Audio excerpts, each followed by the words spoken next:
Today on the Below Average Joe's MMA show, we recap UFC 278 in Salt Lake City, one of the craziest comebacks in UFC title fight history, along with a host of other fights. Luke Rockhold's last stand, Aldo and Merab have a calculated fight. Also, we recap the PFL Playoffs Week 3. The championships are set. Kayla Harrison does Kayla Harrison things. All hail the Queen. Also, we recap BKFC 27, Dominic's favorite event of the weekend. Mike Perry and Michael Venom Page wage war in the UK. Also, we have plenty of fight announcements to get into, including a late addition to UFC 279.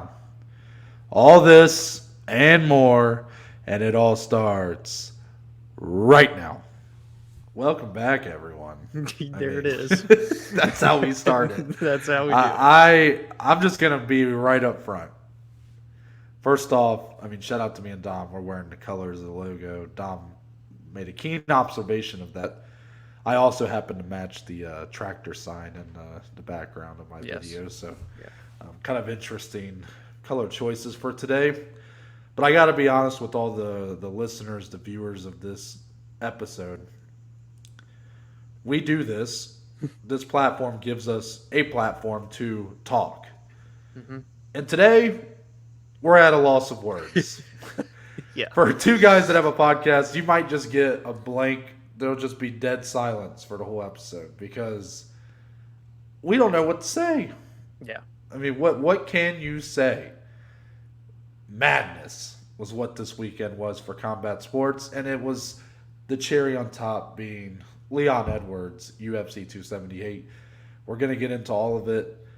But Dominic, how are you feeling? Honestly, might be the most tired I've ever seen you look on this show. So you sort of look like you've been run over by a bus, and I mean that in the nicest way possible. And I do appreciate the brutal honesty because I feel like I've been ran over by a bus. It was. I said this to Noah off here, and I have to just say it now. I am a guy that can be impressed relatively easily. I like simple things. So when crazy things happen, I get super excited and like, wow. But then something like last night happens at UFC 278. And rarely during all those exciting times that get me riled up do I get left speechless. But last night, Leon Edwards left me speechless.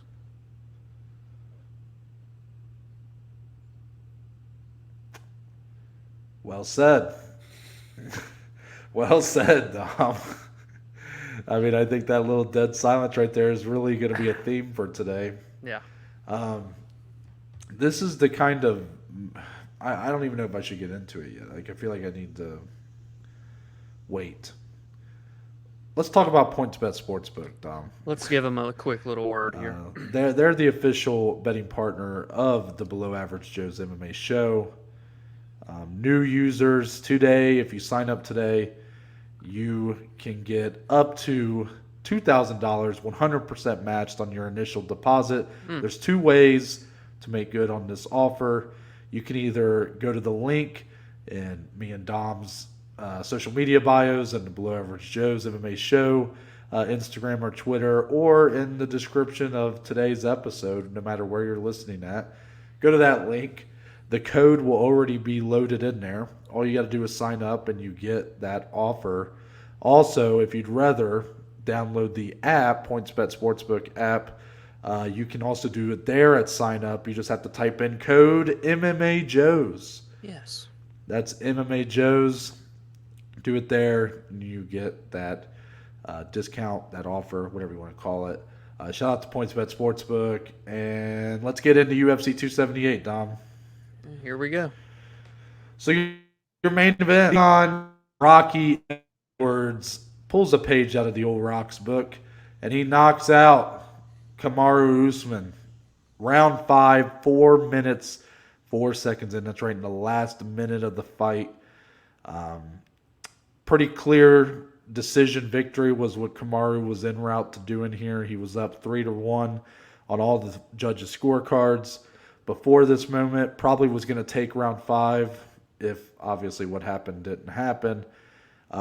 Just looked like another victory for Kamaru. Leon had a very solid first round, but ultimately Kamaru looked like he was the more had better cardio, I guess, for this moment. It looked like his implementation of his attack was very smart, using a lot of clinching, a lot of takedowns, even kind of getting the better on the feet at times, like just having more power. He just seemed to be affecting Leon with the body work and mixing it up, going to the head.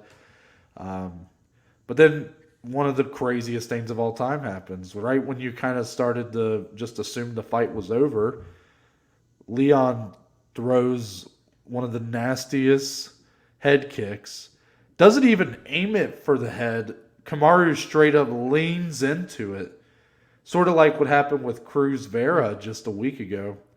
And it knocks him out cold. He slayed the beast. The pound for pound best in the world knocked out cold. Anderson Silva's record is safe.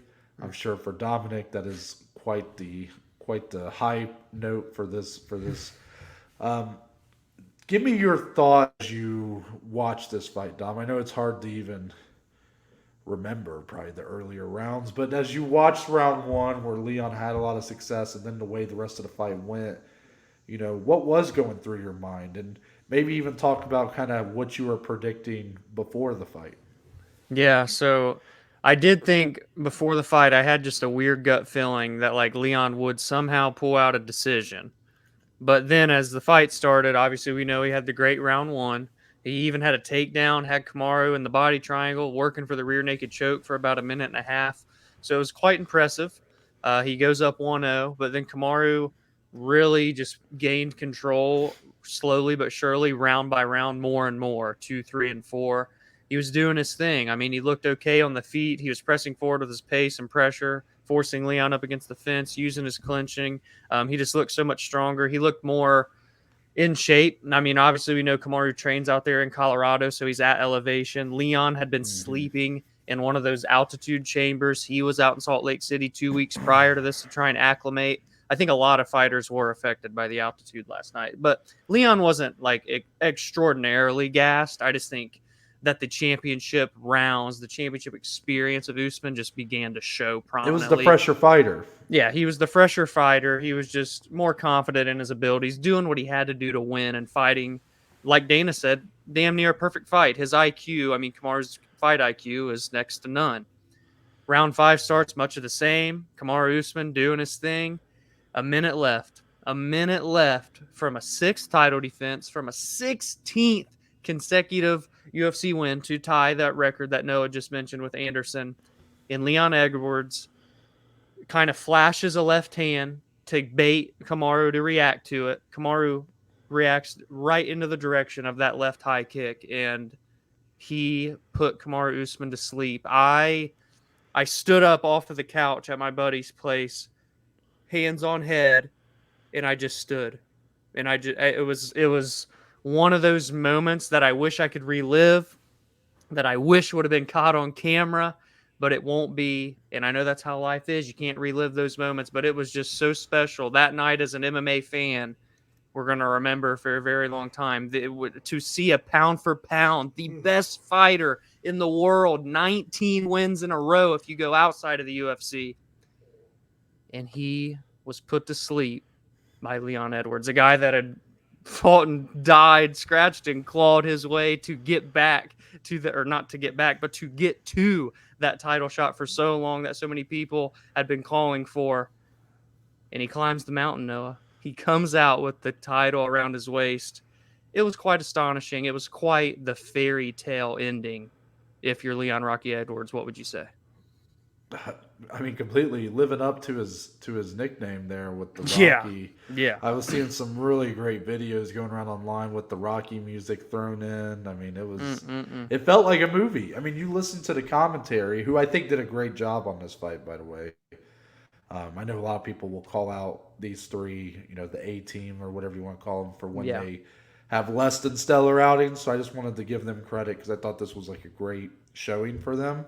But they were essentially, and they even admitted this afterwards, they were kind of writing Leon's obituary. They were Hmm. sort of saying, it's a moral victory to just go to a decision for him at this point, and how Yeah. defeated he looked. Dean Thomas had a lot of people kind of throwing a lot of crap at him on Twitter Yeah.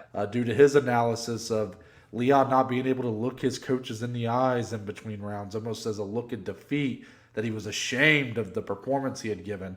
And I think there's maybe too much crap being piled on Dean Thomas. I mean, come on, he's just given a take.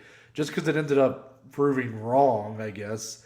I mean, it did look like Leon was all but done. Like, he Yeah. just didn't look like there was much left. Yeah.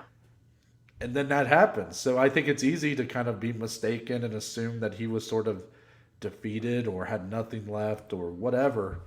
What I want to talk about is it's so weird because if this would if the press conference before this fight, like not the one 2 days ago or whatever, but the one from like a month ago or whenever they did it, where Kamaru said we're gonna wrestle and all these things that he was saying, I was like, okay, if that doesn't happen, I probably am still I'm betting on Leon Edwards. I'm still thinking he's gonna win.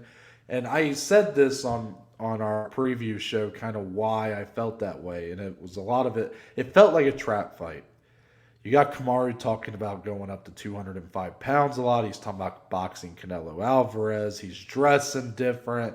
He's got a role in Black Panther 2. Yeah. He's going for the record, tying the record, 16 straight UFC victories.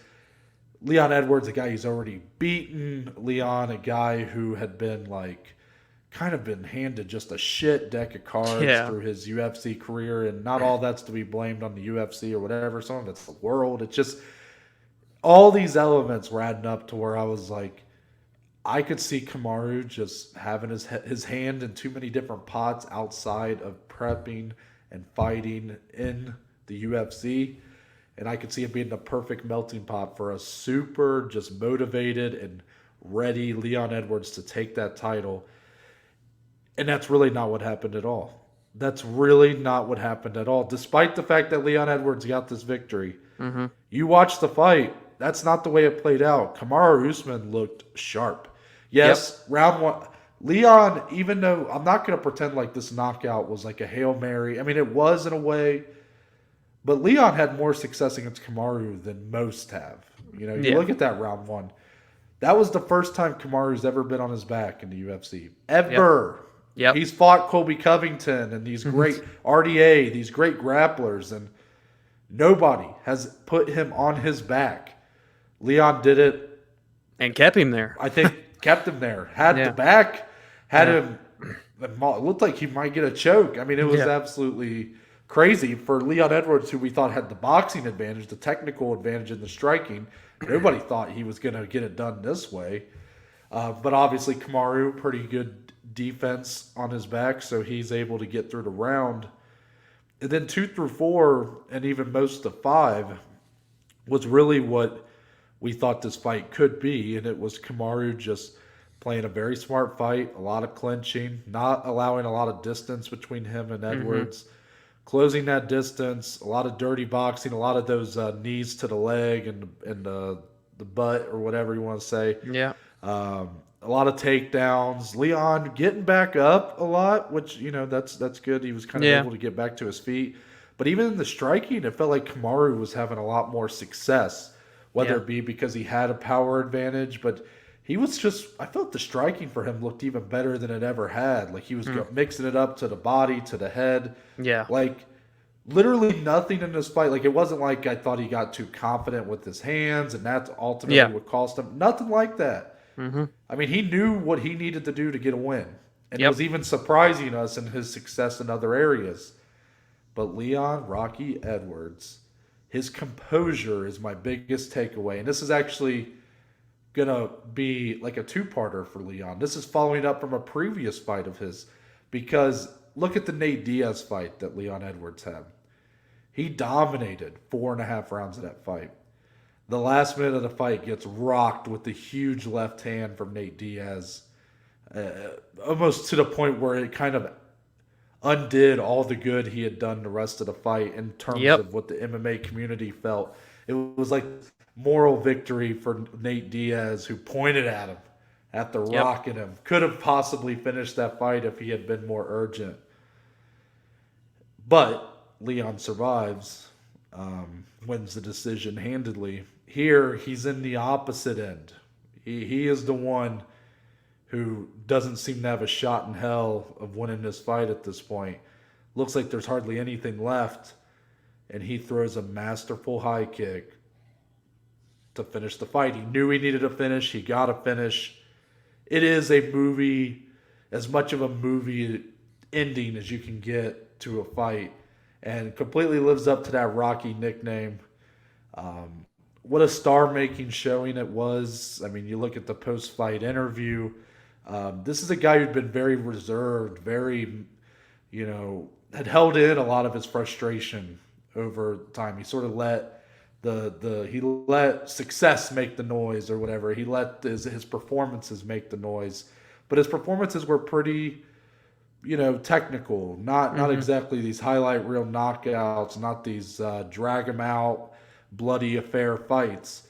But he was very solid, rock solid, built up the win streak, earned the fight the right way, took all these different fights with guys like Hamzat and Jorge Masvidal that ended up not coming through. And then here he is, biggest moment of his career, biggest moment of his life. And he goes in and takes the belt from the best fighter in the world, one of the best fighters of all time who had shown no signs of slowing down. I mean, I don't see how you don't just walk away from this fight just having a just deeper appreciation for a guy like Leon Edwards.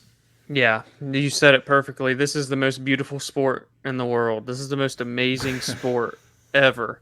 And that ending last night shows you that you can never count anybody out until the final bell rings. And Leon, when he looked defeated mentally and physically, just ready to be done, he reaches that down deep. His corner lights a fire in his ass going into that 5th round, and he sets up that perfect shot. I mean, and now he's the champion of the world. The clip of him FaceTiming his mom and him just really breaking down, and all of those frustrations that you talked about just like came out. I feel like, you know what I mean? When it really just set in for him, that picture that they took where he's just holding his head and the belt's in his lap. Kind of reminds you of the old Kobe picture. Yeah, dude, that fucking picture's cold. That's a sick picture, man. I mean, Leon, get that put on your wall in your house, because that was just, it was monumental. Things like, there's always big moments in this sport, arguably every week. Whether they're insanely popular to the masses or just to hardcores like us, there's always something to take away.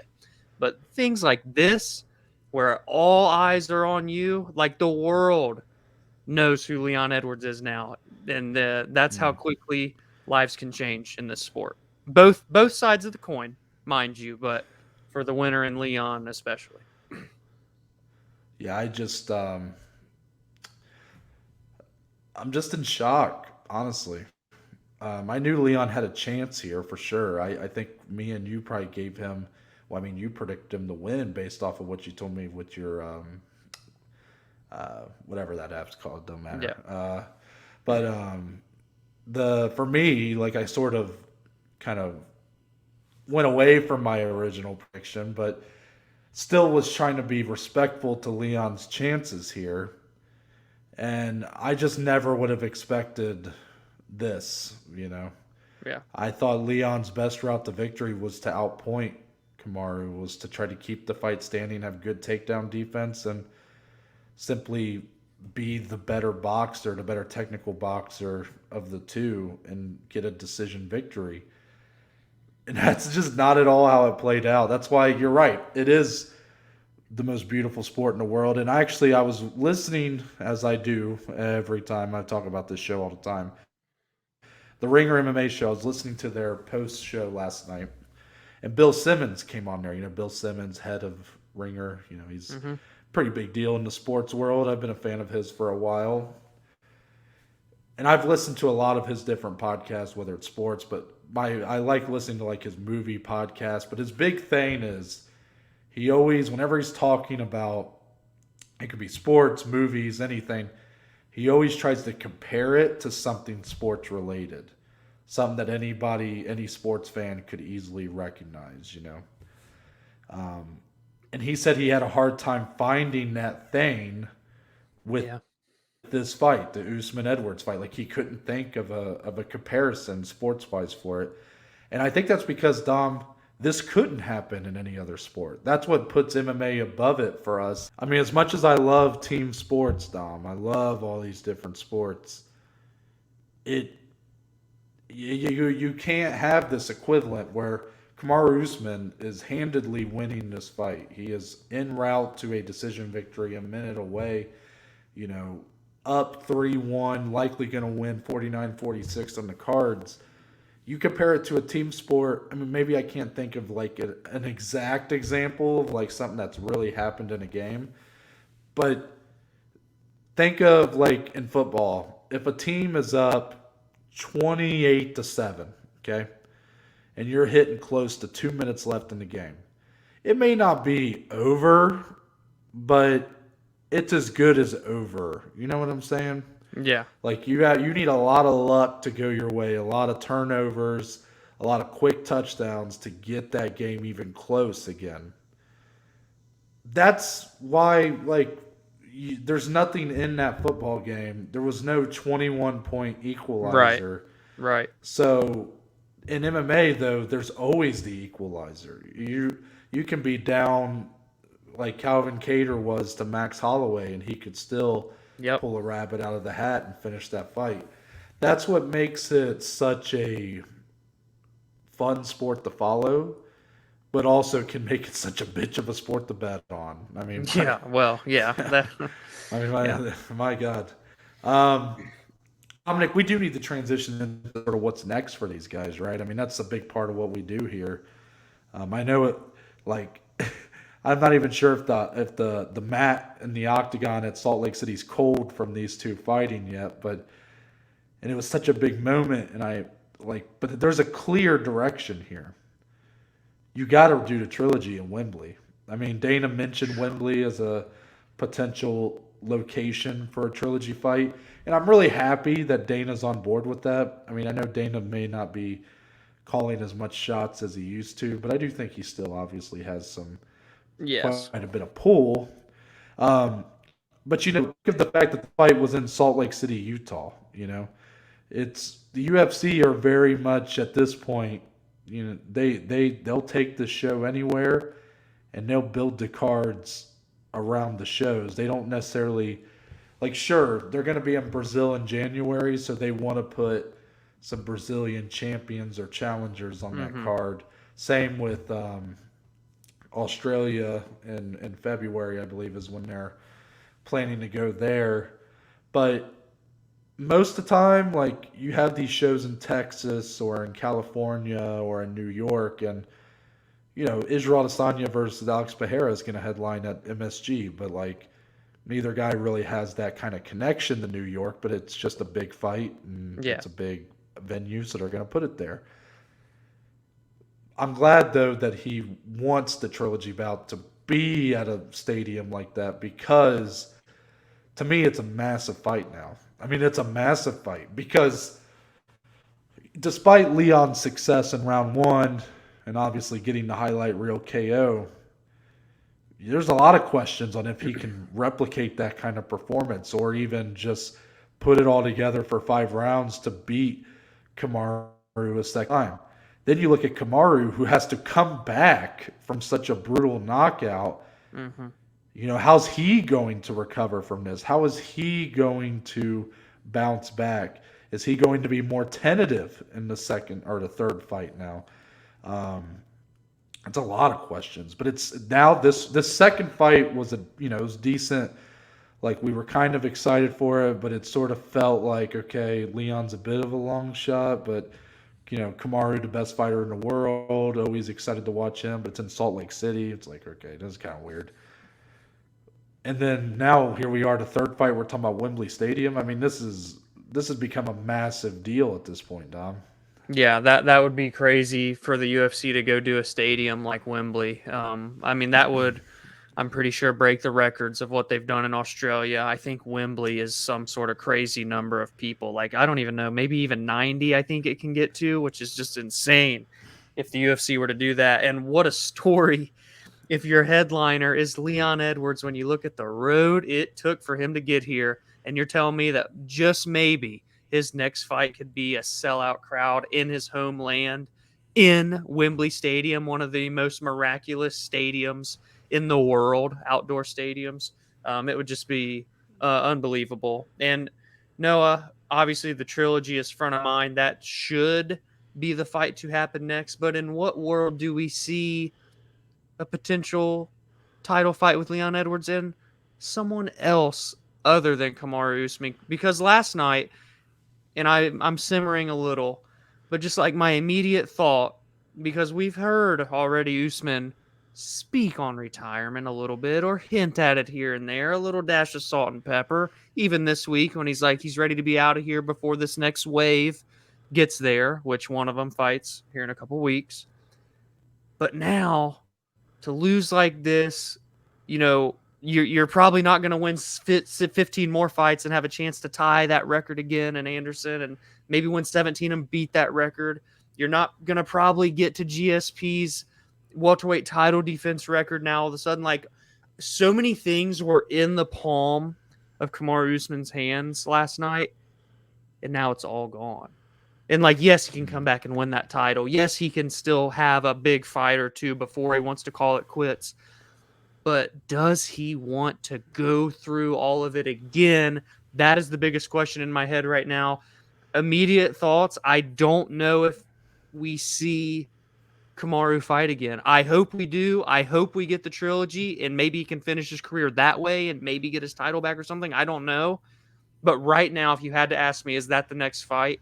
I think I would still say no, 12 hours removed from last night's fight. Yeah. I'm a little surprised that you would say that. I did sort of raise that question myself when one of our friends asked. I sort of said, well, we haven't even ruled out Kamaru could retire after this. And I do think that's in play. I think those are the two options. He's either going to do a trilogy bout with Leon Edwards or he's done. He's retiring. Yeah. But the more I thought about it, I mean, Kamaru, just you look at the run he was on, everything you just said, all these things that felt like they sort of slipped from his grasp. But at the end of the day, he's still one of the best to ever do it. Yeah. He's still, I mean, even with that loss, I mean, now he's number 3 pound for pound in the world, maybe, or even maybe number 2. I mean, the guy's still an unbelievable fighter. Yeah. But is that the way he wants to go out? For a guy like him he has to have an ego to be as good as he's been. Yeah. And you look, he was really starting to kind of believe in his hype a little bit, which I don't think, again, is why he lost here, because he seemed very prepared. And again, he didn't look to be overlooking Leon. But he did, the way he's dressed and the way he's talking, he is starting to really believe in the hype, Yeah. For him to get knocked out like that in a fight that he was winning, there ain't no way that Kamaru Usman walks away with that being the last memory you have of him. Yeah. The eyes glazed over, looking like he'd just seen a ghost, knocked out cold in the octagon. Not a chance. The trilogy fight, if they really commit to Wembley, it's going to be a massive payday. That's one thing right there. Yeah. And then number 2, just for the ego. I mean, you can't, for a guy that you feel, Kamaru's like, I know I'm better than this guy. I beat him easily the first time, or handedly, however you want to say it. And the second time I was beating handedly before he just caught me. You got to know there's some fire left to just get it back. And then he's done. I think that's the only fight left for him. So it's not a big difference than what you're saying. I mean, I'm thinking he's got one fight left and then he retires. But let's be honest, a pretty big loser that we're overlooking in this whole thing, because Kamaru's the biggest loser, right? He lost his belt. Of course. He lost He was on these streak that I don't think he was ever really chasing the GSP title defense record. Like I looked at it, if he won here, I thought he could have been done as well. Yeah, The yeah, biggest loser, though, if you go outside of Kamaru, is Hamzat Chimaev. I mean, Hamzat was pretty much being set up with that Nate Diaz matchup to win, probably in dominant fashion, and then he would jump right into the title fight, whether it be for a vacant title against Leon or Colby or Jorge, whoever, Gilbert, whatever it might be. Now he's probably gonna have to wait, Dom, maybe a year before he gets a title fight because with Kamaru and Leon doing a trilogy fight, if they really commit to doing it in England, well, they already have a schedule set through January, Dana said, and then February is where they want to do Australia.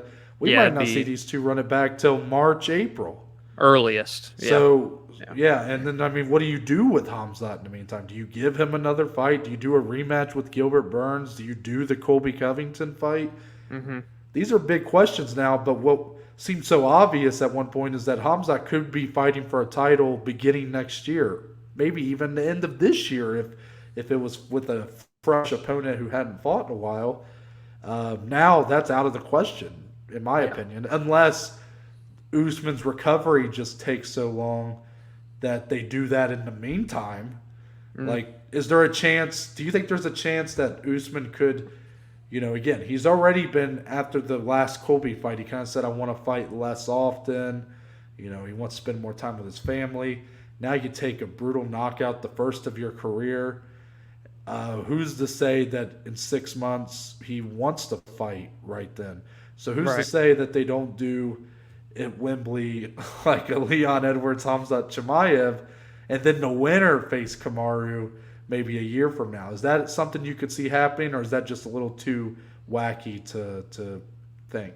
Oh, I don't think that's out of the realm of possibility at all. I mean, Hamzat fights in 3 weeks from yesterday. Yeah, 3 weeks. So that's coming up, and many people expect him to come out unscathed. We'll see, obviously, how that happens. But then that puts us in the middle of September. So, I mean, yeah, he definitely won't fight again this year. But you could, I mean, he is fighting out of Sweden. So that would be a big pool to have him in the UK. Granted, it's not there, but to have him, in London, in Europe, headlining with Leon is still a pretty good option for the UFC, if I'm being honest. And then if Kamaru does retire, again, we don't know. But if he does, then obviously that just clears everything up. But there is just a lot of murkiness right now in the waters. Hamzat is the second biggest loser outside of Kamaru, like you said. But I don't think what you said is out of the realm of possibility at all. But a long layoff for Kamaru. He's not in a hurry to get back, especially if he does only want one more fight to re-win the title. That could very well be a possibility. Yeah, I do have a hard time seeing him. I really do think that he wants to get this done, whether it be him with another win and he goes off into the sunset or him ultimately losing a trilogy. I'm not saying he's running away from him, but I just don't think that matchup is in the cards for him. Let's put it that way. Yeah, yeah. So I guess that's it for that fight, right? I think we covered all the bases there. I mean, we actually had more to say than I thought. Yeah, we did. But more on 278 to come a little later. But let's talk about the PFL playoffs, week 3. This was a very Europe, very English-dominated combat sports weekend, really. It was. And week 3, the PFL playoffs. I've loved the PFL playoffs this year. A lot of great fights. I really like what they're doing with the implementation of PFL Europe. They're kind of using these playoff weeks to sort of build anticipation and showcase fighters that are going to be big deals with that new season.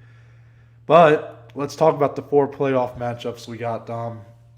What stood out to you? What performance? What fight? What, I guess, championship matchup, since that's the headline here? Kind of what is sticking out to you that week 3 answered? Dude, how about Bubba Jenkins? I mean, that's got to be the biggest one for me this weekend. He came out looking to make a statement, man. I mean, this is a guy that's been in a lot of good fights, but a lot of decisions, very decision heavy during his time with the PFL. But now, come out and steamroll Ryoji Kudo like he did and get a submission under 2 minutes, that's a way to make a statement going into the championship bout. And it's obviously going to be with Brendan Loughnane, had a good fight himself with Chris Wade. Bubba was looking for revenge on Chris Wade. I guess they were talking about how he's doing that WWW all week. We want Wade, because Wade put him out of the playoffs last year. He doesn't get that wish, but he gets his chance to fight for $1 million regardless. I'm looking forward to it. Him and Brendan Loughnane, that should be a great fight, man, especially with a rejuvenated Bubba that we haven't seen like this in the PFL yet. That's definitely the standout performance of this card. So I'm going to say something that could be a little bit of a hot take, okay? You have someone who we haven't really talked about much this PFL season. Who's that? Kayla Harrison. I know, right? It's kind of crazy. It's gotten so monotonous at this Yep. point. You got to go in there, do Kayla Harrison shit, and walk And leave. out. Yeah. And that's what she's done.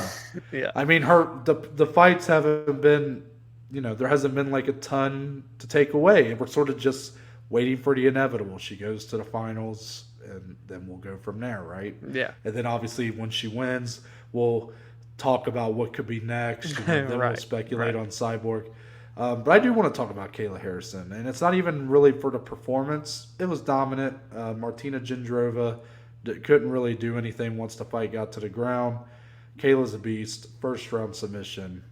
She's the queen of women's MMA, is what she said. Mm-hmm. Had a great post-fight speech, all that. Just Kayla Harrison doing Kayla Harrison shit, okay? Yeah. Middletown, Ohio, stand up. That's facts.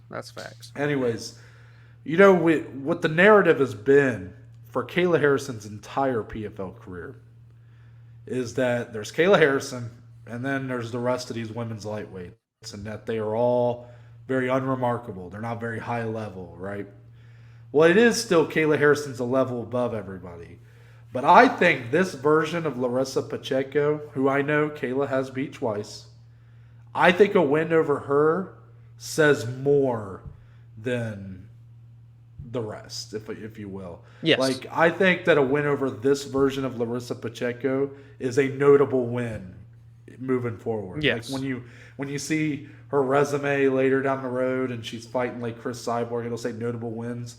Larissa Pacheco should be a name at this point put next to I would it, agree. because Larissa Pacheco's looked fantastic whenever she's not fighting Kayla Harrison. But Literally, there's been a new wrinkle added this season. She is more patient. She's more selective with her shots. Not as wild, not as just messy, I guess, in her offense.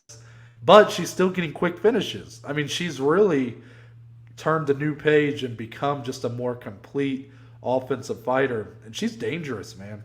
I mean, I really think that Kayla Harrison should and will win that final matchup. But I think this is going to be the toughest fight for her to date. And again, I know it's someone she's beat twice, but sometimes, Dom, if you want me to compare this to team sports, in the NFL, for example, you ever see like those teams that are in the division, they play each other twice in the regular season. One team wins both times, and then they get matched up in the playoffs. And you always hear how hard it is to beat the same team 3 times. Yeah. I think that's a little bit of the same thing here. Kayla Harrison feels like she has an understanding of who Larissa Pacheco is. Even said when asked about her in her post-fight speech, nothing has changed in that matchup to her. I hope that she's just, playing it up for the mics, because if she goes in there with that mindset, it could get a little interesting. Yeah, absolutely. I couldn't agree more with everything you said. I mean, Larissa has won 5 straight fights via first-round knockout. That is impressive. I don't care who she's fighting. And the IQ of her began to or continue to evolve. She is fighting smarter, but when she lands, it hurts. It hurts these girls, man, and she capitalizes on it once she hurts them. So part of me does just want to see, obviously we're Kayla homers. She's from the state. She's big repping Kayla fans. Yeah, not even the state, but like our just area where we're from. Down the road from us, she's repping. But part of me wants to see, can she get through adversity? She's never faced any adversity, really. Yeah, she's went the distance a few times. Oh, damn, that's the hardest that she's had to do. I want to see if she can take a shot and keep coming forward and still get a win. And I think we're going to see her get that opportunity come the PFL championships, Noah. I do. Let me ask you, do you feel like in her, what the hell is going on here?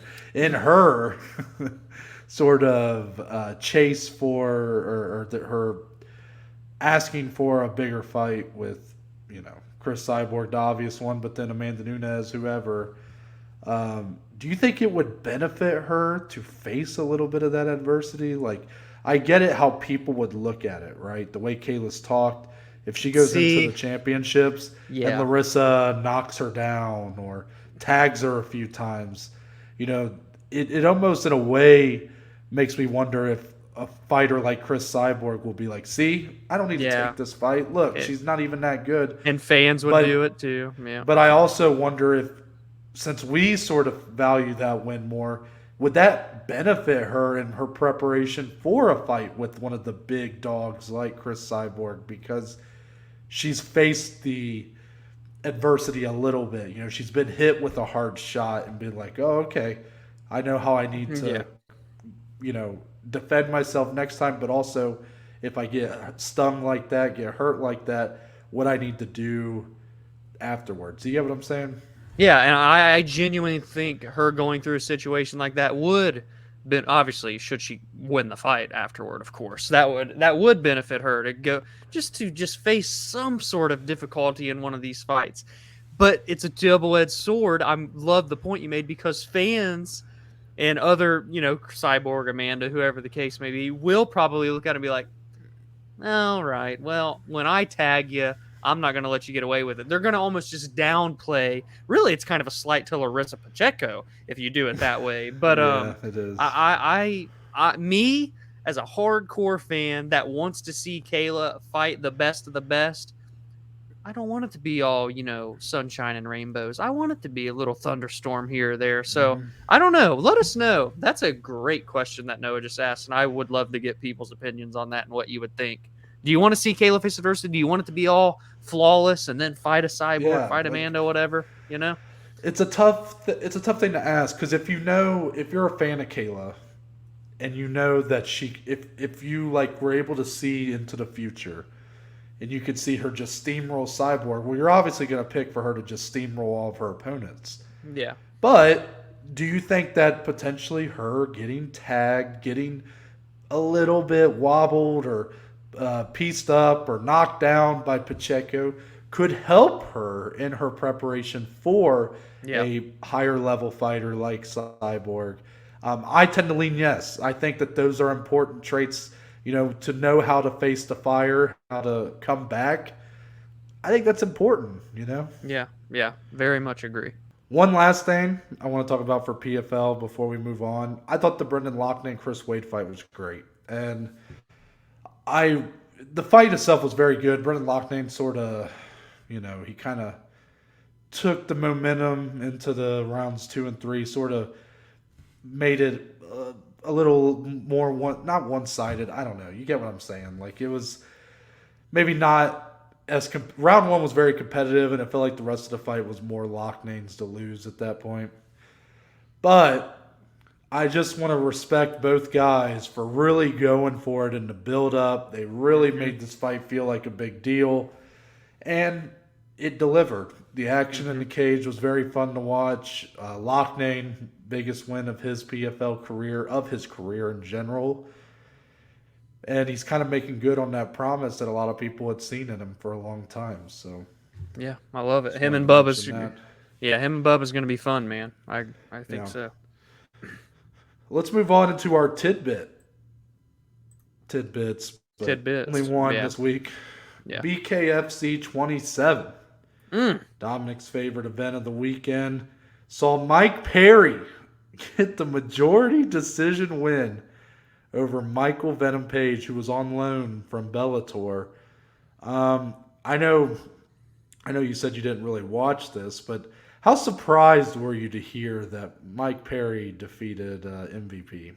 I shouldn't be as surprised as I probably was, because anything seems to happen over there in Bare Knuckle. And Mike Perry, He has had one prior bare knuckle before this, right? He made his debut. Yeah, once before. he beat Julian Lane. The Let Oh Me Bang yeah, Bro. let me bang, bro. Yeah. So Mike, they had a little build up on MMA Hour and stuff I saw, and they were trying to make it a big deal, and it was a fun little fight. Michael Page coming over from Bellator, big name. I was surprised that Mike Perry won this because you would think just on paper Michael Page is just the better striker, but you made great points off recording, and I'll let you touch on here if you want. But like his style may not be the best for kind of bare knuckle, and maybe that's why Mike Perry did get the nod in this fight. Yeah, I don't know how I didn't see that before. I think it's just because I'm not like a avid BKFC viewer. But Mm-hmm. once I started watching, I was like, because I started watching in the co-main, and I was like, man, that's a tiny cage or ring, excuse me. And I know that's the point. They want more action, so it's a smaller ring, and they start them very close when the round starts. So it's supposed to create more action, right? And I don't know why I didn't see that coming, but that's like a huge detriment to MVP style. He is Yeah. not that he's an exciting fighter at times, very just what's the word I'm looking for? Electric on the feet. I mean, the guy's very exciting to watch at times. But with the small ring, he's a long guy, got long limbs. He keeps a very wide base in his stance, long stance. He keeps his hands low, and he simply tries to pick his shots that way. And I just felt like it was kind of to his detriment in this fight, at least at first. Like when Mike Perry dropped him, it was because, I mean, they're much closer than he would let guys get in the Bellator ring or Bellator cage, excuse me. I'm mixing up the rings, cages. Yeah. So much to remember. But, Mike Perry was able to catch him with a good shot. And, Mike Perry's built for this kind of shit, man. Yeah. This is BKFC. I felt like the right guy won. Like, I know a lot of people, I think there's an argument that MVP should have got the victory because I guess if in BKFC, if both guys' hands hit the mat, like if he gets not dropped, but if he gets hit with a shot, both hands touch the mat, that's supposed to be a knockdown. Okay. And that happened in the second round, I believe. MVP did that to Mike Perry, but it was ruled a slip. But it was pretty clearly a shot that put him down like that. If that happens and the judges score it a 10-8, then MVP wins the fight outright. But it's not, so it ends up going to a draw, Dom. Can you believe it? A draw. Right. In high-level combat sports, say it ain't so. I know, right? But the coolest thing that I had no idea about BKFC, you got my man getting on the mic. He's like, it has been ruled a draw. And people kind of start booing. And then he's like, so that means it's time for sudden death. And I was like, whoa. It reminded me of like dodgeball, where like your foot was over the line, sudden death. Like, Yeah. So that's what I was thinking of. I was like, oh shit, we're going to round 6. So BKFC pulling out all the stops here. And then Mike Perry gets it done in round 6. So MVP's face was very busted up. Like you never see him like look like that at the end. Yeah. Again, it's not really our cup of tea. I said I'd give it a chance because I was interested in the main event. It was fine. Didn't feel like the crowd was all that into it, and maybe that had more to do with the production side. Like I don't feel like the production of this show was really capturing the excitement of the crowd. Or it felt very small, like in its presentation. And for BKFC, I feel like they've done some interesting things. They're kind of embracing being this like black eye of combat sports. Yeah, they know their niche, right? For better or worse, right? Yeah. You don't want people dying in the ring like they've had. But, I do think some of the guys they're building around or have in their promotion, the Julian Lanes, the Mike Perrys, the Hector Lombards, the Thiago Alvez's. I think it's pretty cool to give those guys a second life, in combat sports. I'm all for it in that way. So if they have more interesting matchups in the future, I'll probably check it out. Paige Van Zandt, when she fights next, maybe I'll check it out, right? There you go. let's get on into some fight announcements, Dom. There was some big ones dropping on us. There is a nice little chunk here. Let's start with one that Dana White himself confirmed last night during his post-fight press conference. We had been hearing via Ariel Helwani, he had dropped this little nugget a couple days ago, that the UFC weren't, I guess, very impressed with the pay-per-view buys of UFC 279 as it stood. So they felt like they needed to kind of bolster up the card a little bit. There was some sort of weird matchup, out of left field matchup being kind of hinted at, where a fighter would be making a weight class change. Well, that fight turns out to be Tony Ferguson moving up to welterweight to take on the Leech, Li Jingliang. Definitely a matchup I didn't see coming. Yeah. But I'm curious, Dom, now that it's made, are you kind of an advocate for this fight, or do you feel like it's almost just not a good fight for one or both of these guys? It's got my attention. It does. What Tony's hinted for a while at 170, he wanted to dabble, play around, see how he felt, his body and whatnot. How much of a future does he have left at lightweight after everything he's went through?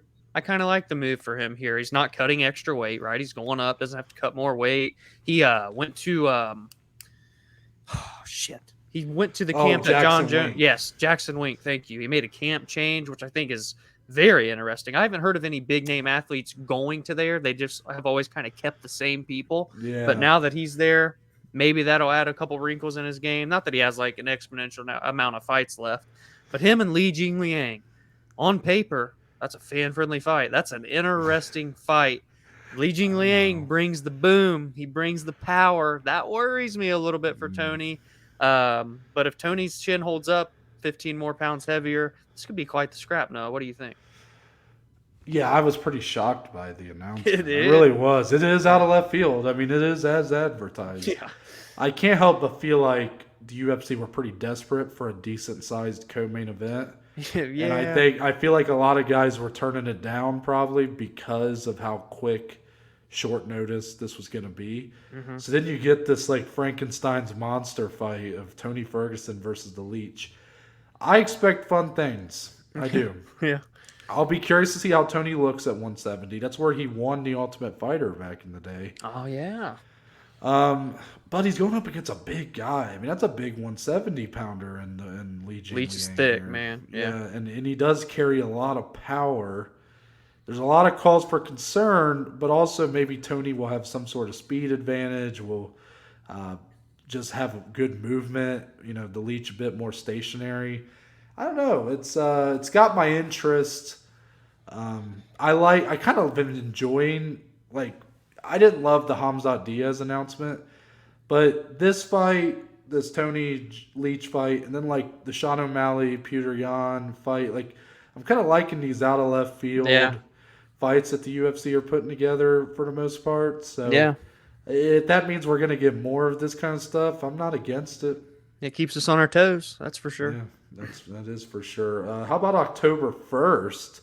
This was confirmed via the Instagram of Biggie Boy Jairzinho Rozenstruik. He sits at number 9 in your heavyweight top 15.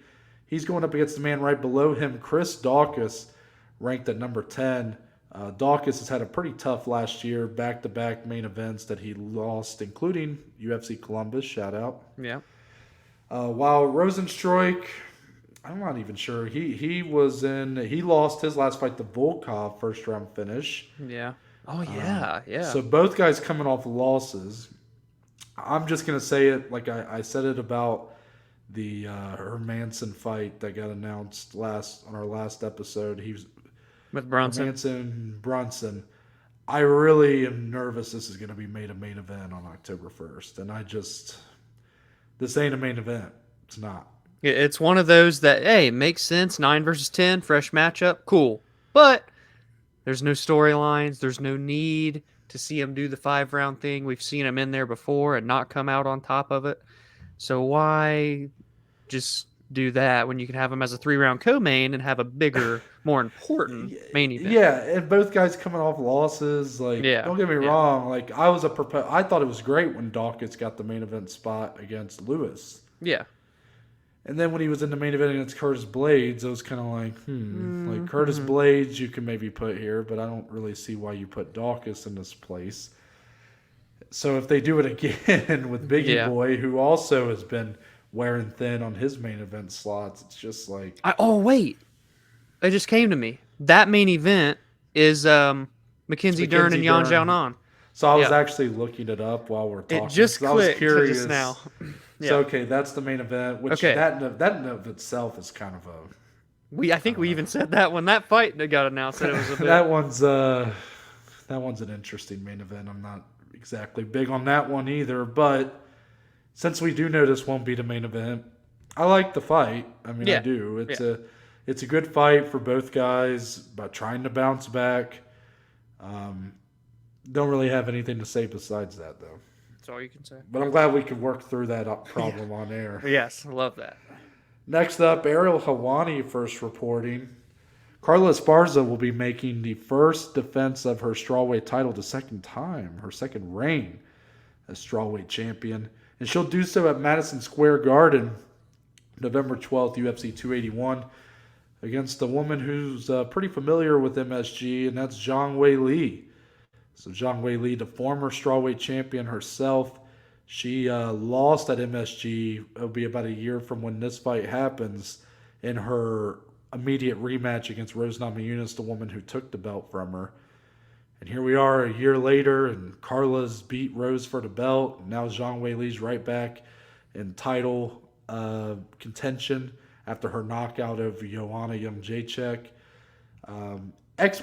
Early expectations. I know we'll preview the fight when it comes time, but early expectations for this fight. Is it going to be better than Carla Rose?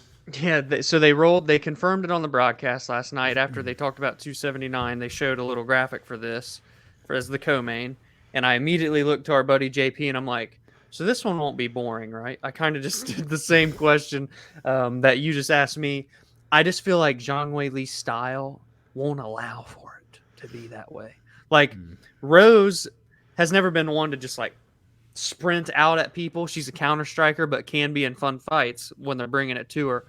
But the problem was Carla didn't bring it to Rose in that fight, and Rose didn't bring it to her because she was waiting to counter. So a lot of respect. Yes, too much respect if I'm being honest.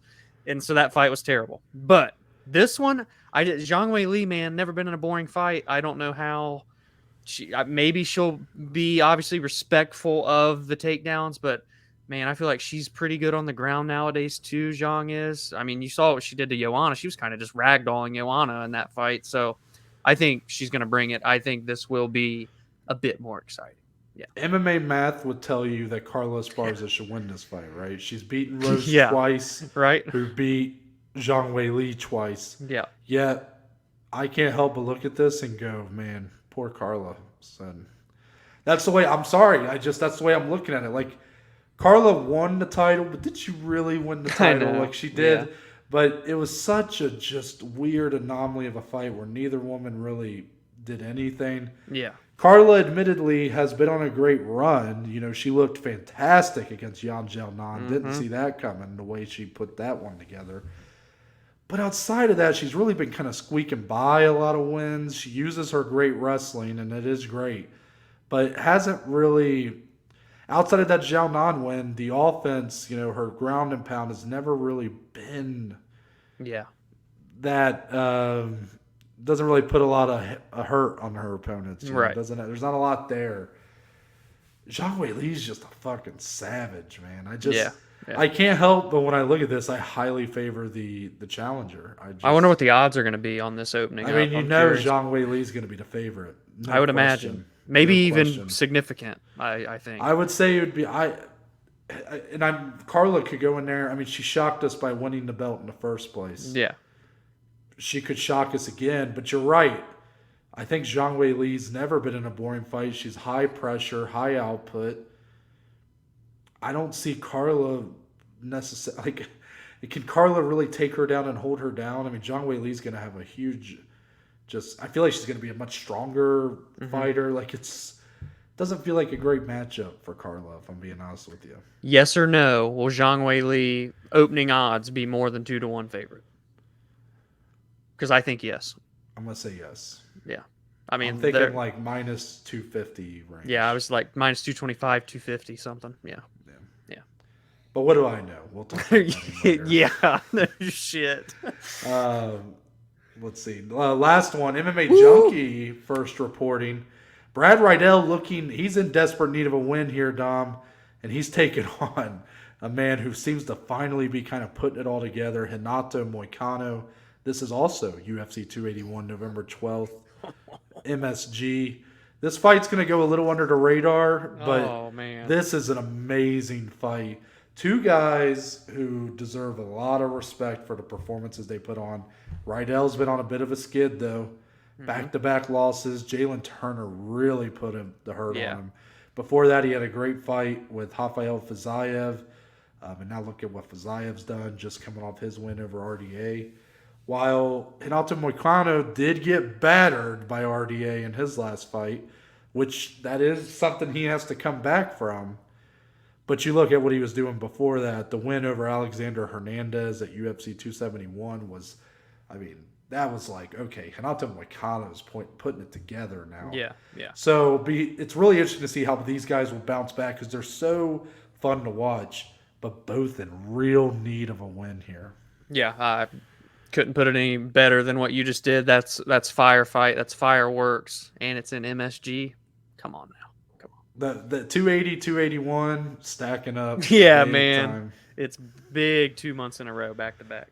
Yeah, let's get into the rest. And this is going to be all UFC 278. Your co-main event. It did happen. What the hell was this fight, really? I thought it was the night before the fight, and I said, guys, you're stupid. This fight isn't going to happen. Right. So it did happen. Paulo Costa ultimately gets the unanimous decision win over Luke Rockhold. This fight did get fight of the night, by the way. Yeah. I'll start there. Did you like this fight? Like, did you enjoy watching this fight? I don't know what I felt about this fight. It did deserve fight of the night, though. On a card that had a lot of duds, this was definitely a standout portion of the fight, along with how the main event ended, obviously. It was just crazy. It was fucking crazy. It was good. It was bad. It was weird. It was wacky. I mean, Luke Rockhold looked like he was ready to just faint because of his tiredness. Then he'd come out and throw a left hand and fucking shoot Paulo Costa 5 feet backward. I mean, this had everything. And then the ending, the last 15 seconds, Luke, all the blood, and just rubbing it all over Paulo Costa's face. And Paulo's like, yeah, he's smiling. I'm like, it couldn't have ended any better than that right there. Paulo gets the win. Paulo gets the nod. He clearly did win, but holy shit, it didn't come easy, I guess. I mean, did it come easy? It did, but it didn't come easy. So. I don't know, man. What did you think, man? This fight was just all over the place. When you take these two guys with the personalities they have, yeah, this is what you're gonna get. I guess it was a great display of heart from both. I think both guys deserve a lot of respect. Let's be honest, it was pretty sloppy. It was sloppy. It was pretty sloppy. Yeah. Sloppy is probably the best word to describe it. Not exactly, even though it was fight of the night, it was like, I almost feel like it's almost a backhanded compliment to give it fight of the night. It was like, well, it was the craziest fight of the night. Yeah. But it was crazy almost for reasons that don't all exactly the wrong reasons. Yeah, like all the wrong reasons, right? Like, to me, as a better of Paulo Costa by finish, the fact that Luke Rockhold made it through this fight is like a travesty. I mean, his chin held up. I'll give him that. It did. Didn't expect the altitude to play such a factor for him. I mean, after 5 minutes, he looked like he could barely stand. It was bad. Yeah. He was trying to put hands on the knees in round 2. And I felt like if Paulo just really put together some combinations, like really overwhelmed him with the pressure, I thought he could put him away. Yeah. But Paulo didn't do that. And then he would leave his guard down, and Rockhold would land a very powerful left hand or a crazy spinning kick. His body kicks were on point. I'm like, this man is about to pass out in the cage, and yet he's throwing these high, like these high landing kicks. Yeah. So really, neither guy. I don't necessarily come out of this fight, but let's say, I mean, Luke Rockhold retires here, so Right. his career is likely over, assuming he doesn't come back. And both guys don't come out of this looking better in terms of their future. Like Paulo Costa doesn't exactly inspire me for his future, but for this moment, this fight, this night, my hat goes off to both of them because they've not been they've not been in the best place in the last few years, right? I mean, the Yeah. Luke Rockhold stuff has been highly documented. He's always been kind of a cocky, Hmm. fighter. He gets knocked out by Michael Bisping, one of the biggest upsets of all time in a title fight. Follow that up with two of his next three fights ending via vicious knockout with Yoel Romero and Jan Blachowicz. Had his jaw broken too. Jaw broken by Blachowicz. He goes on a 3-year layoff. Had multiple surgeries, injuries that held him out for that long. His chin had been obviously cracked 3 times. And he comes back here and look, he didn't look great, but I mean, that was about as I don't know what to say. Like it said they had it 30-27 across the board, but you could have scored this. You could have gave him a round. I mean, Yeah. he legitimately, like, in terms of his stamina, didn't have much. Hmm. I think that shows a guy out of the cage for 3 years hadn't really been able to put in that kind of work, that cardio, and you're fighting at the altitude in Salt Lake City. But the skill he showed, I think he still showed he had a lot left in terms of his skill. Yeah. Very powerful, fought pretty smart at times. Again, before he really got gassed, landed really clean shots. Fought like even when he did start to gas out, he would like really bait. He did a good job of baiting Paulo Costa to kind of drop his guard and then Yep. throwing a crazy powerful punch and landing. Um, Paulo Costa, his struggles have been well documented as well. He had that title shot performance against Izzy that didn't go very well. He blamed it on wine and stuff. It was, really the personality started to come out for Paulo then that this dude's a bit cuckoo. And then you had the whole fight with Marvin Vettori to lead up. It ends up being at what, 20 pounds heavier than it was scheduled? Or was it at 190? It was at 205, right? It happened at 205, Yeah. but it was good. It was at 185, then like 195, and then yeah. Yeah. So there was a lot of weird stuff there. He looks good in the fight against Vettori. It's a great fight, but It was a great fight. weird. A lot of people kind of writing off Paulo, and here he is. He looked pretty solid. Just didn't see. I think there's a lot of questions about Paulo's power at this point. He Yeah. gets a lot of credit for his like one punch power, but he's never really knocked anybody out cold. If you look at his career, Yeah, it's a lot that's of true. TKOs.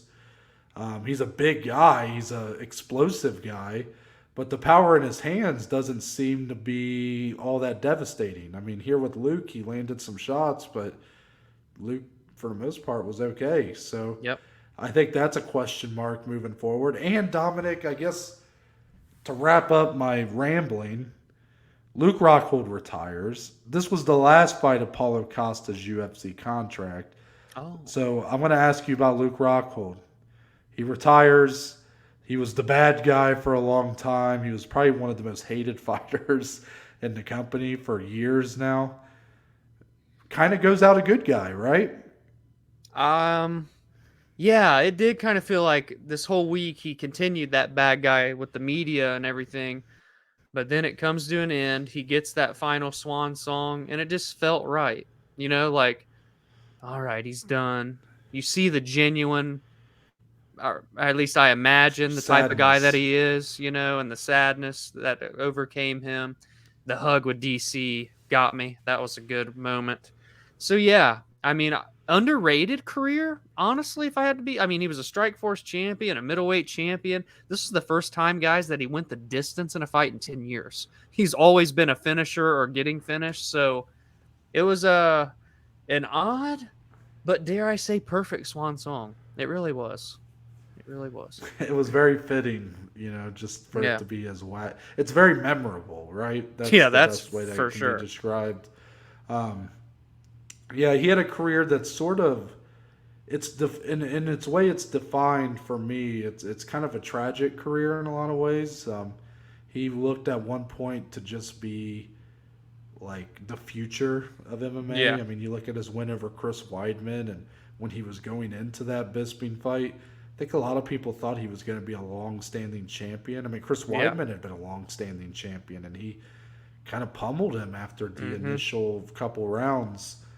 Um, then he gets knocked out. He just never seemed to really be able to bounce back. Yeah, he had the win over David Branch, but you follow that up with the Yoel and Blachowicz fights and a lot of the injuries and maybe even personal struggles he was having. Yeah. I know he mentioned giving up alcohol for this training camp, so who knows what kind of personal demons he had as a result or not a result of all these kind of trials building up in his career.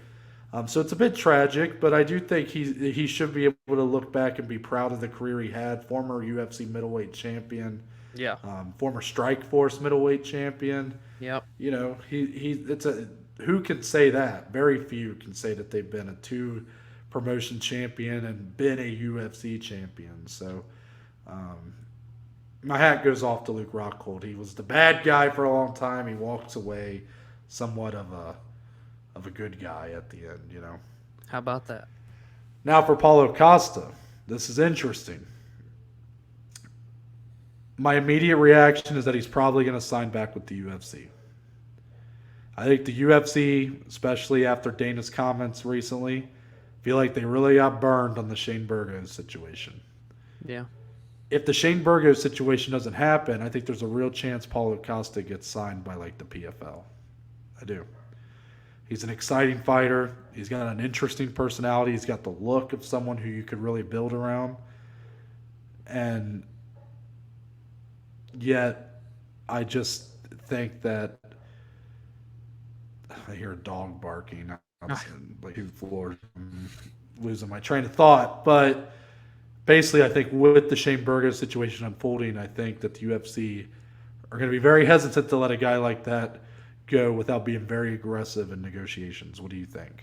See, well, when we had that big discussion about Shane Burgos, we kind of opened the floor. Is this, or we posed the question, will this open the door for other fighters in his kind of caliber, contenders, legit top 15 guys, but they're not fighting for a title right now, or maybe ever. It depends. Paulo has, obviously, but you get my drift.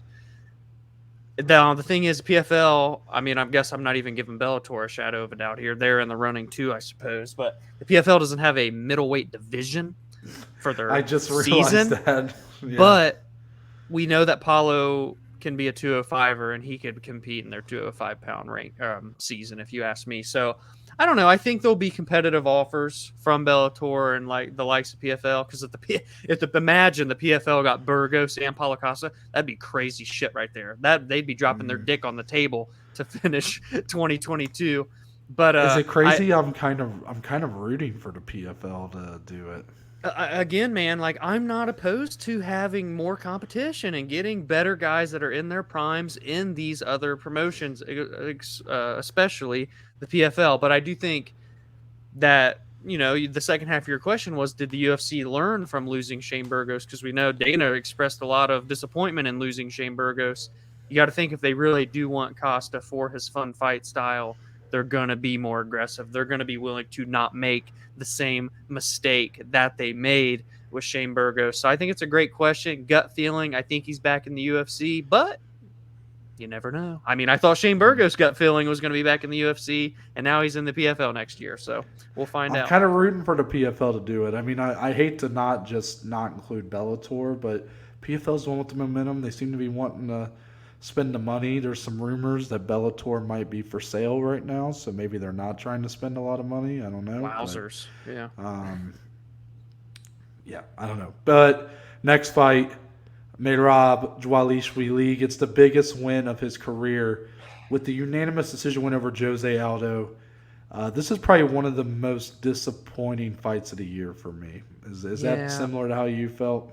Very disappointed. This was the fight I was looking forward to most, really, on paper, coming We into this said the card. people's main event on Thursday. Yeah, I'm pretty and sure.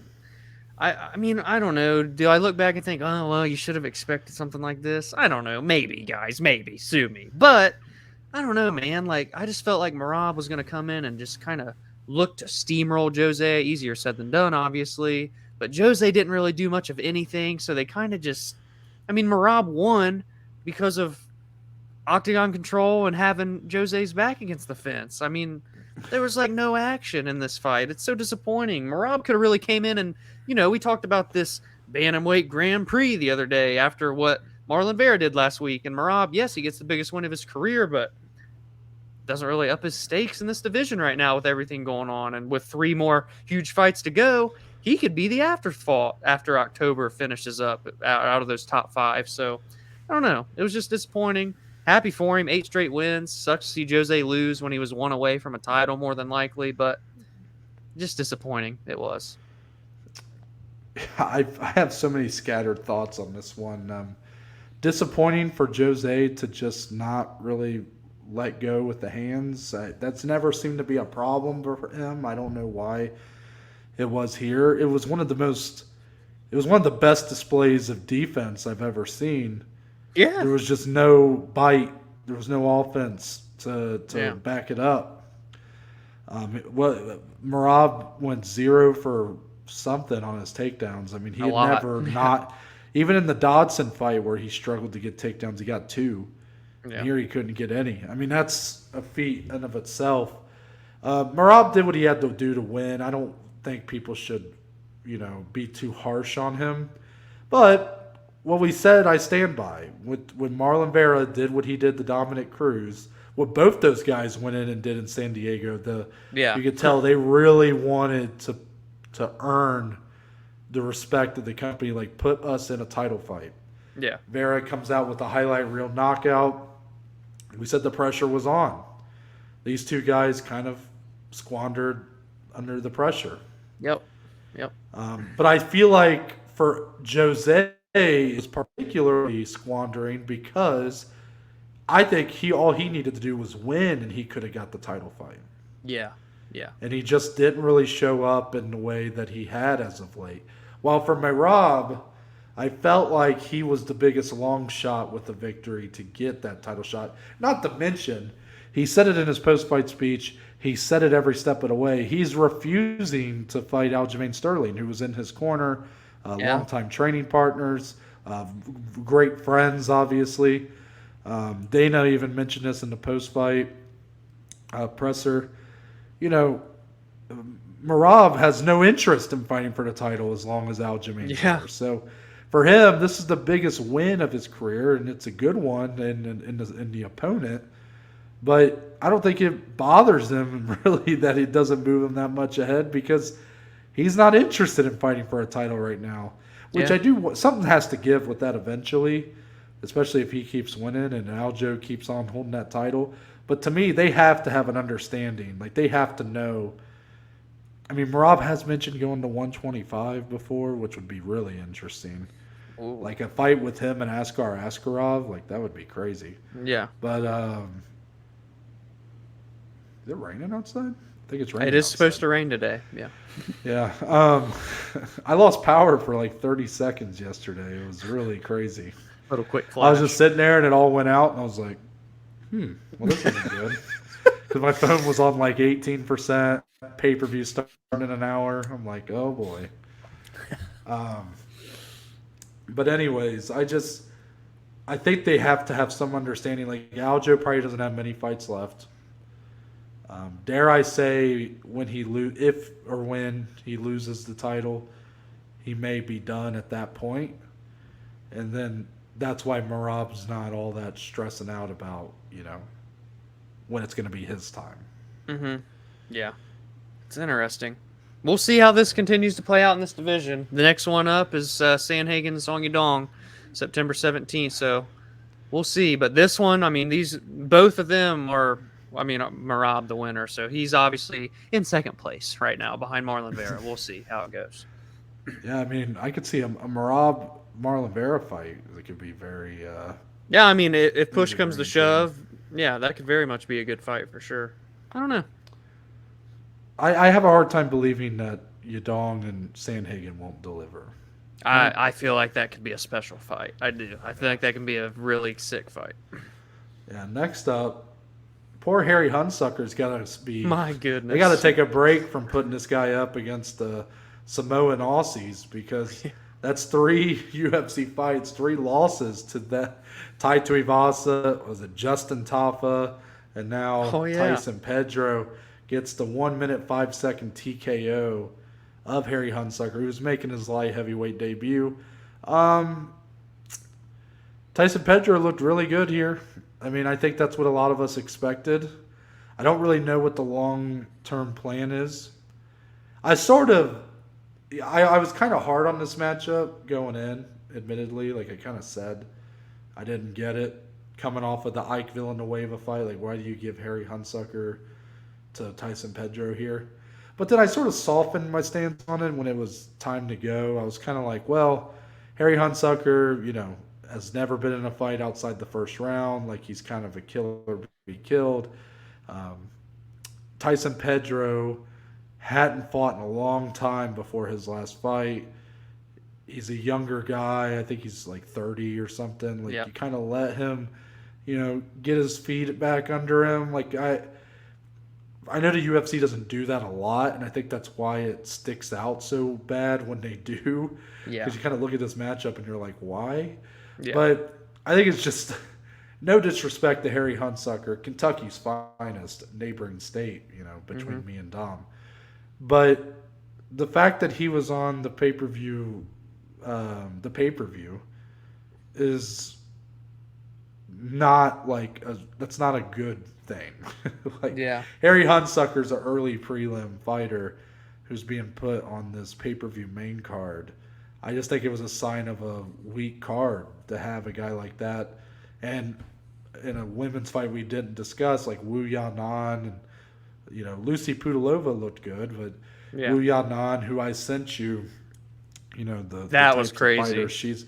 And that's been a thing with China, man. Unfortunately, I think they just have less opportunities to fight higher level competition. I think so. So you get a lot of that, but the UFC's not doing them any service by fast tracking them to the UFC when they're not ready. Right. And you saw with Wu Yanan, who had never fought a fighter better than 1-0 before making her UFC debut, and with her loss, I think she's 1-5 in the UFC now. So but here with it's a good win for Pedro. He comes out looking good, but what can you really say besides that? Yeah, I mean, give him a step up.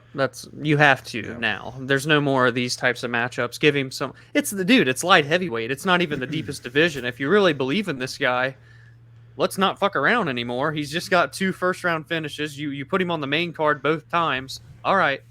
I mean, hell, if you have to, give him number 15. I don't even know who it is, but let's go. If you're going to push and look for something with Pedro, we don't need more matchups like this. So yeah, I mean, it doesn't have to be. And I love 15. The guy too.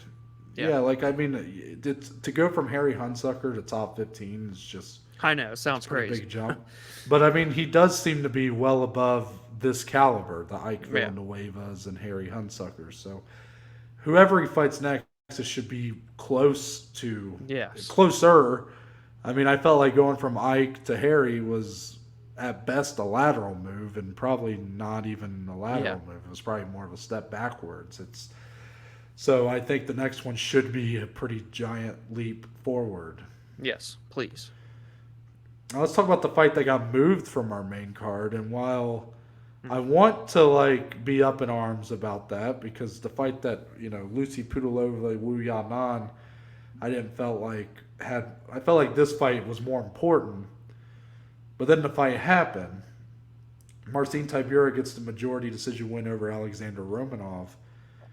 Hard to really defend this one getting moved from the main card, right? Yeah. I don't know. Unfortunately. How are you feeling? Because you, in particular, are very high on Romanov. You said you thought he was the future of the heavyweight division. I don't know if you said it. You might not have been that strong on it. But you did say, you felt like he was smashing through everybody, submission guy, interesting matchup for anybody. You thought he could be a future top contender. Do you still feel like that potential's there, or was this a giant step backward in your evaluation of him? I mean, granted, it was his hardest test to date. Marcin Tybura, been in there with the best of them. But, oof, man. After the first round, nothing.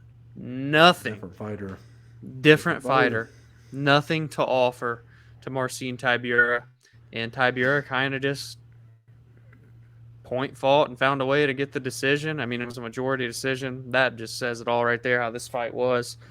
Yeah, he was number 13. He probably won't go back exponentially because he lost to number 11. But this right when King Kong started to get back in my good graces, and I was really starting to believe in him and be like, all right, this guy can beat Tybura and really crash in here, get to the top 5 maybe after one more win. But now, I don't know, brother. I don't know. I that new physique, and again, it was at altitude. I don't know how much all that impacted these guys. I don't know, because I love the new physique. He looks great, but he just left a lot to be desired in this one. So I'm gonna have to pump the brakes for right now, pretty substantially actually. So we'll see. Yeah, I just really couldn't shake that Juan Espino fight, and this fight felt very similar. Yeah. In that outside of round 1, you get out of the first round and he's just completely different. Yeah. First round of this fight, dude, he dominated. He dominated. I mean, honestly, it's kind of crazy that Tybura got a majority decision. He didn't land a single significant strike in round 1. Yeah. And only one judge gave him a 10-8. Yeah, that's true. A lot of 10-8 was being discussed on the commentary, but if there was a 10-8 round, it was round 1 of this fight, especially. Not that Romanov was necessarily putting a ton of damage on him, but Tybura didn't land a single strike. Yeah. Yeah. How much more clear can you get? Right. But I like that Tybura was able to come back. That's Tybura, man. He's a tough guy. He's a tough out. Durable. Yeah. So that's why I felt like this would have been a huge win for Romanov. I wasn't even. Man, I was so close. Halfway through the week, I said, I'm going to put money on Tybura. Yeah. And I didn't, because I was like, I'm already putting money on Jose. I got a little sprinkle on Leon by decision. I'm like, I don't want to put that much underdog money line plays. And, of course, the one that ends up working out, I don't put money on. So, yeah. It is what it is. Romanov, he did have the new physique, and I was starting to be like, okay, if that really proves to deliver in him looking a lot better in rounds 2 and 3, then he'd be super dangerous. If he can look like in round, even if it's just round 2, the way he looks in round 1, that guy could be a real threat for a title. Yeah. But he just can't. He's got 5 minutes in him. It's at altitude. Right. But this is all we have to go off of. So I'm just, Romanov's going to be an interesting fighter moving forward. But you just know if it gets out of the first round, he's maybe not going to win the fight. That's kind of what it's turning into with him. Yeah, we shall see. And the last one, this is a pretty big standout. Our early prelims were very good. A lot of fun fights on the early prelims, a lot of quick stoppages. It was sort of after that where things got a little more decision heavy. Yeah. But Amir Albazi was the big standout for me. He was on his first fight back since January 2021. He took on the brother of Davison, Francisco Figueiredo. Got the first round submission over him. Had a great little speech in the post-fight. I liked what I saw here. One of my buddies, my former roommate at Bowling Green, was watching the fights, and he messaged me and said, I don't know who this Albazi guy is, but he's probably my favorite fighter now. So I think he won over some people with the post-fight. That's awesome, man. You love to hear that for newer fans, too. He was ranked number 11. I think people forgot about him. I didn't realize he had that long of a layoff. I knew he had just been on a tear, though, in the UFC. I think he's 4-0 now in the UFC with 3 finishes, 15-1. Young, in his prime. Destroyed Francisco. Francisco's been in some interesting fights, to be fair, but still, that's a big win. Welcome back. You're already in the rankings. Let's see what he can do. I believe in him. That was a good performance. I think he is my flyweight Romanov, for you. I That's fair. Not in the sense of like out of 5 minutes, you know. How it's Right. But I really think this guy is like got big time potential, and Yeah. I'm excited to see if he can make good on that. If he can put it all together for long enough, stay healthy long enough, got a great attitude for it. Mm-hmm. He's good on a mic. Yeah. I mean, shout out to Utah who were cheering the guy until he said he was from Iraq, started booing his ass. I mean, what is going on here? Come on, America, let's be better. Yeah, exactly. But anyways, let's move on to the below average bet slip. Now, are you sure? I'm going to take my time. Please plugging do. our social media here because this is a dark time, guys. This is bad when this shows up on the screen. So you can follow the podcast on Twitter, Instagram at the Bajma, at the BAJ MMA. Oh my sweet Jesus! Oh.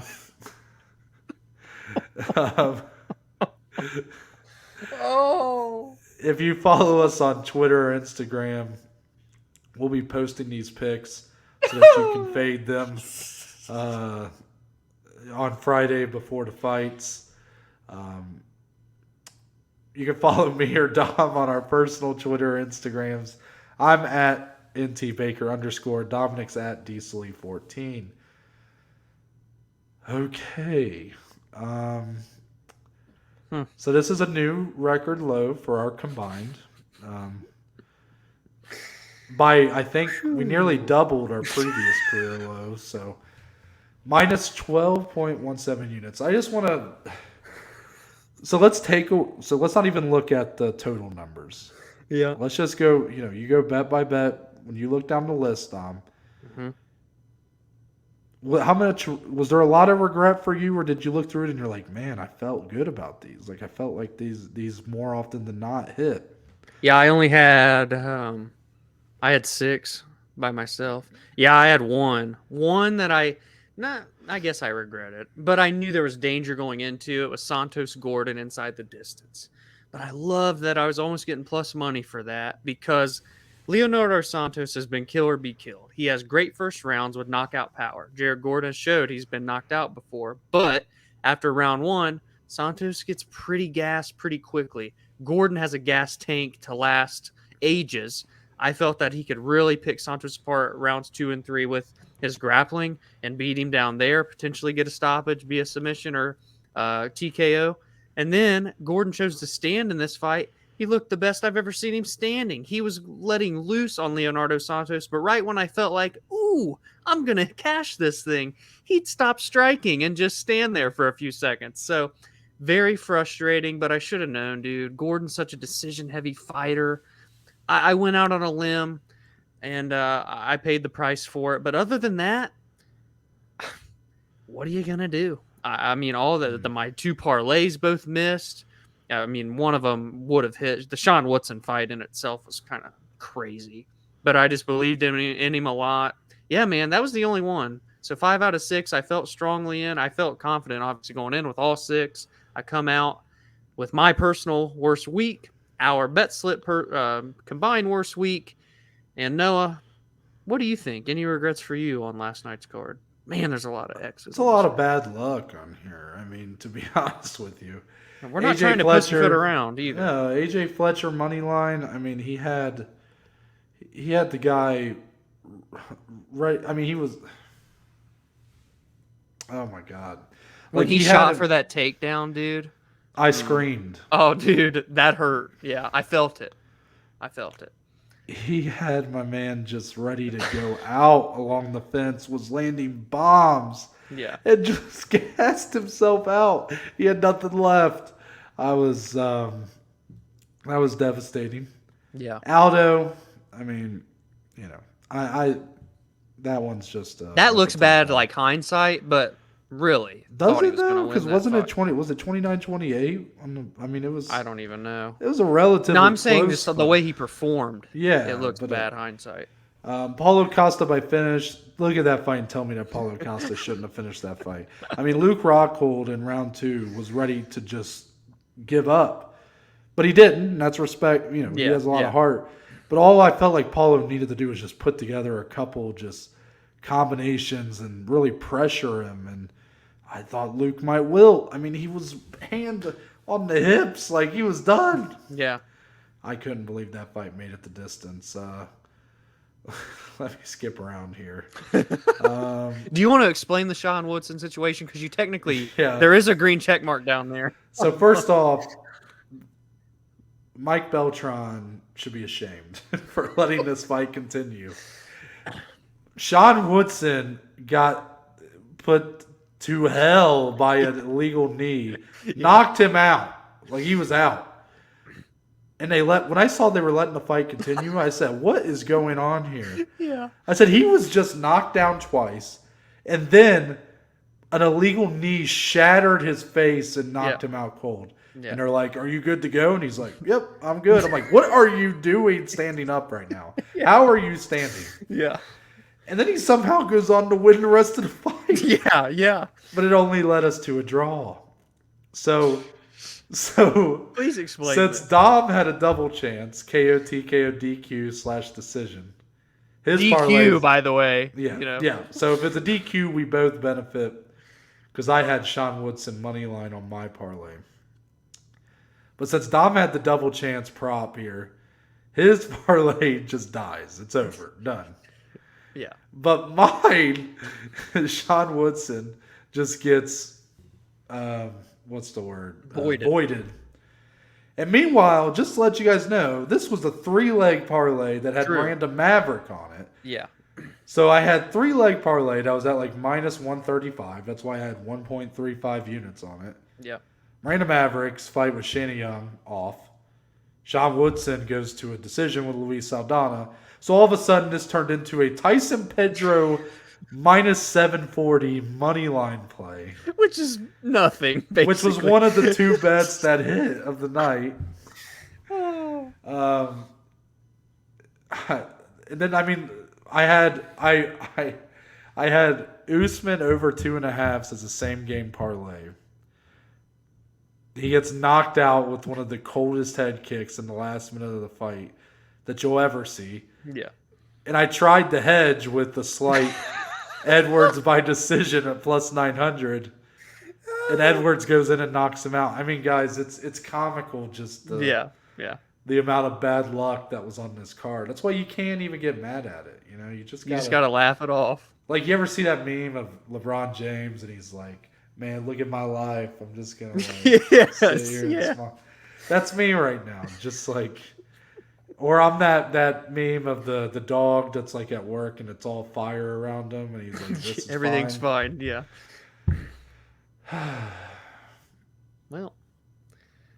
Well, can you, actually, editor Dom, can you just put in a hurricane clip right here so I can laugh again? Just any random hurricane clip? Will do, Noah. Will do. What superpowers do you have? I got my hurrah powers, bitch! Thanks for that, Dom. I really appreciate it. That's what I needed. Yep. As we're going to move on to the way we end the show around here. We don't just end it like any normal show. We do a little thing called closing statements. The point in the show where me and Dom can talk about anything and everything, MMA related or not. It is Monday, August 22nd. Dominic, do you have any closing statements for today? I actually don't think I do, but I'm going to use this platform to just say that this Thursday, guys, Verbal Sparring is back. We're bringing it back. Nice. Our question and answer type segment, different from the podcast. Obviously, you guys know how we're branching content now. And send us in questions if you've got them. We're going to try and do these once a month so we don't have to have like 10 to 12 anymore because we're going to do them more frequently. But still, we want a good little chunk, a good little discussion to have. If you guys want, send in voice messages. That's at the link in our bios. It's at the Bajma. The link's there at the bottom. The Bajma. You can DM us. You can tweet us. Instagram comments, YouTube comments, whatever. But if you have any questions that want to be answered, we're going to be recording that Wednesday evening, releasing it when a MMA weekend preview would normally come out this coming Thursday. So yeah, send us in questions if you've got them.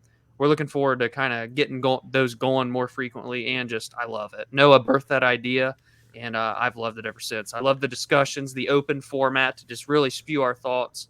So look forward to having those back in your guys' lives this week. Yeah, we'll probably be doing the top 8 questions. We used to do like a dozen. It Yeah. gets kind of long, and if we're doing them monthly, it's just Right, we can lower it. yeah. So we'll do 8, but they're going to be rock solid, and we want your input. So let us know. Did I cut out a little bit there, or do you still hear me? I got you. Okay, because you were cutting out a little bit on my end, so I was kind of like nervous about it. But for my closing statement today, man, just so much we just went through on there. I mean, what a journey this episode's been.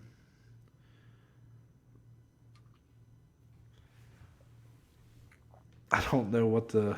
Well, see, you had a long pause there, and I thought you were about to bring, Bring the thunder. bring the boom. Yeah. Guess what I had for dinner yesterday?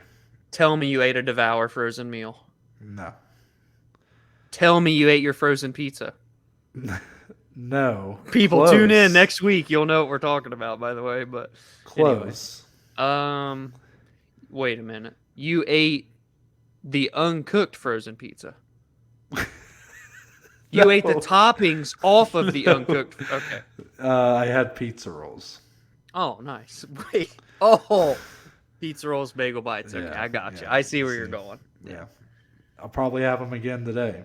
Good for you. Maybe I'll go eat a bagel bite or two. I'm going to talk about the ESPN Plus app. I'm glad that me and Dom kind of stalled there because I was struggling to think of the ESPN Plus app. Pissed me off big time, and this has happened a couple times. I buy the pay-per-views on my phone. Uh-huh. I go to the app on my phone, usually a couple days before, buy it, and then when it comes time to watch, I have the same account on my Roku TV. Yeah, it's all done. Go on there, and it's all done. This happened that time that all of my buddies, you included, came and watched at my house. And then it happened again last night where it came time for the pay-per-view to start. I go to click on it, and it says buy pay-per-view. And it's like not registering that it's been bought. But on my phone, you can click on it and start watching it. So then I go, okay, I don't want to fuck with this right now. So I started trying to AirPlay it on my TV. Mm-hmm. Well, then it kept pausing and wouldn't play, which AirPlay kind of sucks. I don't know if other people have issues with their AirPlay, but it doesn't usually bode well for me. Like every time I bought a pay-per-view and I've been at my mom's house, I have to AirPlay it because her TV, for some reason, they don't have like ESPN Plus isn't offered as like that's weird. an app on there. It's weird. But I try to AirPlay it, and it usually ends up just pausing over and over and over every 10 seconds, and it gets really annoying. So then I end up having to watch it on my phone like a jabron. But this time, it was fucking with me like that. I started getting mad. Yeah. I was like starting to punch the pillow on the couch. I'm like, what is going on? I said, are you kidding me? I have to watch this on my fucking phone. Yeah. I'm looking up stuff online, like how to fix it. And then, sure enough, right as the first fight is starting, it finally just registers. It just says, oh, now you're good. Yeah. Like, oh, now I'm good. Yeah. Like, I logged out of my account, logged back in. I deleted the app from my Roku and re-downloaded it. And then just randomly, it was just like, no, now you're good. We verified it. You're good now. Yeah. You're like, thanks. I miss Ron Perlman's cold open, you son of a bitch. Yeah, exactly. Those motherfuckers. Don't you hear the way I intro these shows? I love that shit. Yeah. So ESPN Plus, fix that shit because that's happened. I remember when you guys were all over. You may not remember. I do. This. No, I do. Yeah. I do. Because you were freaking out. Yeah. You're like, why isn't it bought? You're like, why isn't it on the TV? I'm like, dude, we'll just use mine. We'll just buy mine on my counter. And I'm like, Dom, I bought it. Like, I paid for it. Like, what is happening right now? You're like, it's on my bank statement, right? And Dom's like he's like standing up. He's like got hands on his head. He's like, dude, what is going? He's like, why are we not listening to the cold open right now? So then I finally get it on, and then I rewind it to listen to the cold open. Good times. But, I'm Noah Baker. That's Dominic Salee. We are but two of the below average Joes, and we'll see you guys on Thursday. I missed the